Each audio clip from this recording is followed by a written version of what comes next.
ಲಿಂಗಾಯತ ಮಹಾಸಭಾ. ಈ ವೀರಶೈವ ಮಹಾಸಭಾ ಯಾವಾಗ ಪ್ರಾರಂಭ ಆಯಿತು?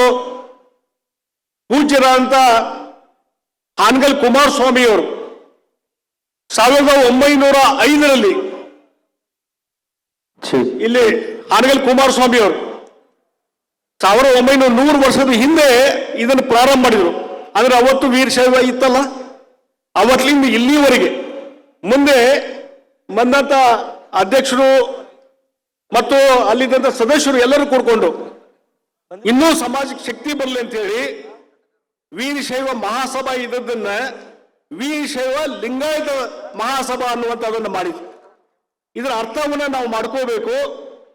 ಇವತ್ತು ಇಡೀ ಸಮಾಜ ಒಂದಾಗಿ ನಾವು ಕೆಲಸ ಮಾಡಿದಾಗ, ಯಾಕಂದ್ರೆ ಇವತ್ತು ಲಿಂಗಾಯತ ಸಮಾಜ ಆಗಲಿ ವೀರಶೈವ ಸಮಾಜ ಆಗಲಿ ಒಂದು, ಇಲ್ಲ ನಮ್ಮಲ್ಲಿ ಬೇರೆ ಬೇರೆ ರೀತಿಯಂತ ಅಭಿಪ್ರಾಯಗಳು ಬರುವುದು ಬೇಡ ಅನ್ನುವಂಥದ್ದನ್ನ ಇವತ್ತು ಮಹಾರಾಷ್ಟ್ರದಿಂದ ಶಾಸಕರು, ರಾಜ್ಯಸಭಾ ಮೆಂಬರ್ಸು, ಇನ್ನಿತರ ನಾಯಕರು ಇಲ್ಲಿ ಬಂದಿದ್ದಾರೆ ಮಹಾರಾಷ್ಟ್ರದಿಂದ.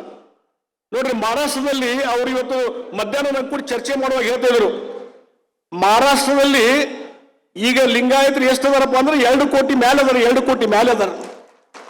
ಹಾಗಾದ್ರೆ ಇಲ್ಲಿ ಕರ್ನಾಟಕದಲ್ಲಿ ಎಷ್ಟಿರ್ಬೋದು? ಇದು ನಾವು ಅರ್ಥ ಮಾಡ್ಕೋಬೇಕಾಗಿದೆ. ಹೀಗಾಗಿ ಇವತ್ತೇನು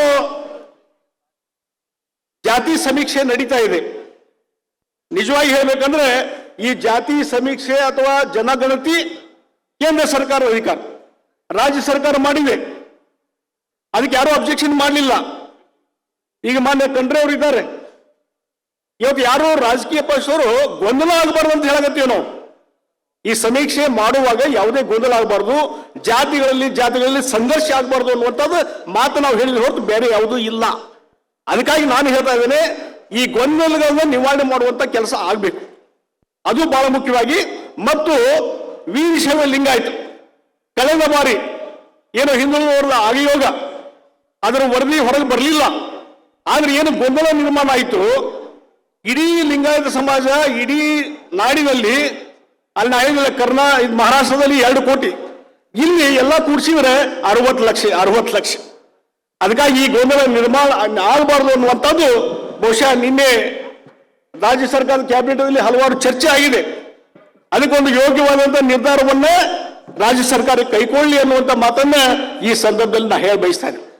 ಮತ್ತು ಒಂದು ಮಾತನ್ನು ಹೇಳ್ತೀನಿ, ಇವತ್ತೇನು ಜಾತಿ ಗಣತಿ ಸಮಾಜದಲ್ಲಿ ಸಮಾನತೆ ಮತ್ತು ನ್ಯಾಯ ಒದಗಿಸಲು ಬೇಕಾದ ಮಾನದಂಡ, ಆದರೆ ಅದು ತಪ್ಪಾದ ಅಂಕಿ ಅಂಶಗಳಿಂದ ಕೂಡಿದ್ದರೆ ಸರ್ಕಾರ ಜನರ ವಿಶ್ವಾಸ ಕಳ್ಕೊಳ್ತದೆ. ಮತ್ತು ಸಮೀಕ್ಷೆಯ ಉದ್ದೇಶ ಹಿಂದುಳಿದವರಿಗೆ ನ್ಯಾಯವನ್ನು ಒದಗಿಸುವಂಥದ್ದು. ಆದ ಕಾರಣ ಸಮೀಕ್ಷೆಯನ್ನು ನಡೆಸುವ ಮೊದಲು ಜಾತಿಗಳ ಹೆಸರು, ತಜ್ಞರ ಪರಿಶೀಲನೆಗೆ ನಿಖರ, ಪರಿಶುದ್ಧ ಹಾಗೂ ಪಾರದರ್ಶಕದಿಂದ ಕೂಡಿರಬೇಕು ಅನ್ನುವಂಥ ಅಭಿಪ್ರಾಯವನ್ನು ನಾನು ಹೇಳ್ತೇನೆ. ಇದು ಗೊಂದಲ ಗೂಡಾಗಬಾರ್ದು ಅನ್ನುವಂಥ ಮಾತನ್ನು ಹೇಳ್ತೀನಿ. ಹೀಗಾಗಿ ಆ ಹಿನ್ನೆಲೆಯಲ್ಲಿ ಇವತ್ತೇನು ಸಮೀಕ್ಷೆ ನಡೀತದೆ, ಈಗ ಸಮೀಕ್ಷೆ ಬಗ್ಗೆ ಬಹಳಷ್ಟು ಅಭಿಪ್ರಾಯಗಳಿದ್ದಾವೆ. ನಾವು ಅದ್ರ ಬಗ್ಗೆ ಇಲ್ಲಿ ಈ ವೇದಿಕೆ ಮೇಲೆ ಮಾತಾಡ್ಲಿಕ್ಕೆ ಹೋಗುದಿಲ್ಲ. ಕೋರ್ಟ್ನಲ್ಲಿ ಈಗ ಚಾಲೆಂಜ್ ಮಾಡಿದ್ದಾರೆ, ಅಲ್ಲಿ ಏನಾಗ್ತದೆ ನೋಡೋಣ. ಅಕಸ್ಮಾತ್ ಏನಾದರೂ ಅದು ಮುಂದುವರೆದ್ರೆ ಇನ್ನೊಂದು ಸ್ವಲ್ಪ, ನಾನು ಸರ್ಕಾರಕ್ಕೆ ಇವತ್ತು ಕಂಟ್ರಿಯಲ್ಲಿ ಪ್ರತಿನಿಧಿಯಾಗಿದ್ದಾರೆ, ನಾನು ಅವರಲ್ಲಿ ಹೇಳ್ತೇನೆ, ಇದು ಗೊಂದಲ ಗೂಢ ಆಗದ ರೀತಿಯಲ್ಲಿ ಎಲ್ಲರೂ ವಿಶ್ವಾಸ ತೆಗೆದುಕೊಂಡು ಯಾವ್ಯಾವ ಜಾತಿ ಎಷ್ಟಿದಾವೆ ಎಂತಾನ, ಯಾಕಂದ್ರೆ ಒಂದೇ ಜಾತಿ ಇರುವಂತಹದನ್ನ 4-5 ಕಡೆ ಕಳಿಸಿದ್ದಾರೆ. ಆ ಉದಾಹರಣೆ ಇಲ್ಲಿ ಹೇಳಕ್ ಹೋಗಲ್ಲ, ಸಮಯ ಇಲ್ಲ.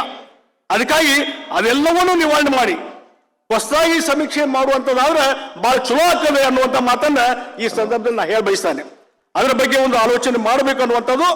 ಮತ್ತು ಈಗ ವೀರಶೈವ ಲಿಂಗಾಯತ ಹಿಂದೆ ಈಗ ಖಂಡ್ರೆಯವರು ಹೇಳಿದರು, ವೀರಶೈವ ಮಹಾಸಭಾ ಶಾಮನೂರು ಅಧ್ಯಕ್ಷರು ಮತ್ತು ಖಂಡ್ರೆಯವರು, ಈಗ ಬಿದಿರಿಯವರು ಅಧ್ಯಕ್ಷರಿದ್ದಾರೆ ರಾಜ್ಯದ್ದು. ಅವರೆಲ್ಲ ಒಂದು ನಿರ್ಧಾರ ಮಾಡಿದ್ರು, ವೀರಶೈವ ಲಿಂಗಾಯತ ಒಂದು ಸ್ವತಂತ್ರ ಧರ್ಮ ಮಾಡಬೇಕನ್ನುವಂಥದ್ದು. ಈಗ ಅವರೊಂದು ಹೆಜ್ಜೆಯನ್ನು ಹಿಂದೆ ಸರಿದು ಅವರೇನು ಹೇಳಿದ್ದಾರೆ, ಇವತ್ತು ಜಾತಿ ಕಾಲಂದಲ್ಲಿ ವೀರಶೈವ ಲಿಂಗಾಯತ ಯಾವುದಾದ್ರೂ ಬರ್ಸಿ, ಮತ್ತು ಉಪಜಾತಿ ಕಾಲಂದಲ್ಲಿ ಯಾವ ಉಪಜಾತಿಗಳಿದಾವೆ ಮತ್ತು ಇಲ್ಲಿವರೆಗೆ ಯಾವ ಜಾತಿ ಉಪಜಾತಿಗಳಿಗೆ ಈ ಮೀಸಲಾತಿಯ ಬೆನಿಫಿಟ್ ಸಿಕ್ಕಿದೆ, ಅದಕ್ಕೆ ವ್ಯತಿರಿಕ್ತವಾಗಿ ಅವರು ಬರೆಸಲಿ ಅನ್ನುವಂಥ ಮಾತನ್ನು ಇವತ್ತು ವೀರಶೈವ ಮಹಾಸಭಾದವರು ನಿರ್ಧಾರ ಕೈಗೊಂಡಿದ್ದಾರೆ ಅನ್ನುವಂಥ ಮಾತನ್ನ ಈ ಸಂದರ್ಭದಲ್ಲಿ ನಾ ಹೇಳ ಬಯಸ್ತೇನೆ.